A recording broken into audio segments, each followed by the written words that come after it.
বাড়ির উঠোনে নারীরা একত্র হয়ে তৈরি করছেন নানা শৌখিন জিনিসপত্র।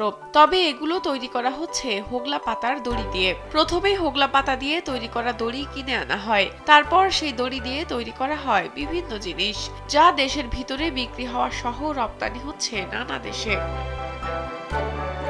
এই কাজ করা হয় গোলাম মোস্তফার তত্ত্বাবধানে। জানা যায়, গোলাম মোস্তফার ছেলে প্রথমে তাকে কাজে উৎসাহিত করেন। হোগলা পাতার রশি এনে নিজেই কাজ শিখিয়ে দেন গ্রামের নারীদের।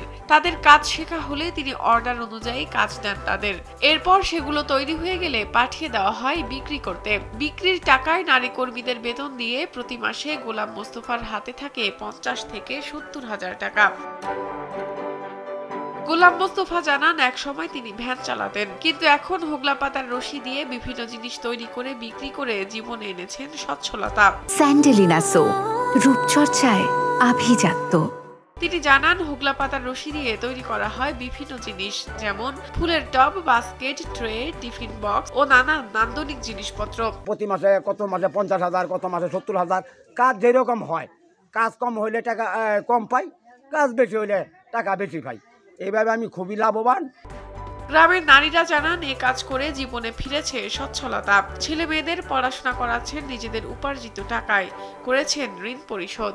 এই কাজ করে সবাই চলাফেরা করতেছে, কত সম্পত্তির ঋণ চালাইতেছে, কত বাচ্চাদের পড়াইতেছে, এবং যা ঋণ মিনা ছিল এই কাজ করে মাসের মাস বেতন তুললে সব সুদ করতেছে।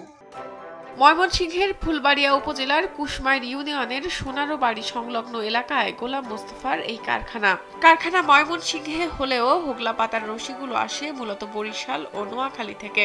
এলাকায় মোট 3টি ইউনিটে তৈরি করা হয় এই হোগলা পাতার রশির জিনিসপত্র, যেখানে কাজ করে স্বাবলম্বী হয়েছেন প্রায় 500 নারী। শাহনাজ পারভীন, কালবেলা।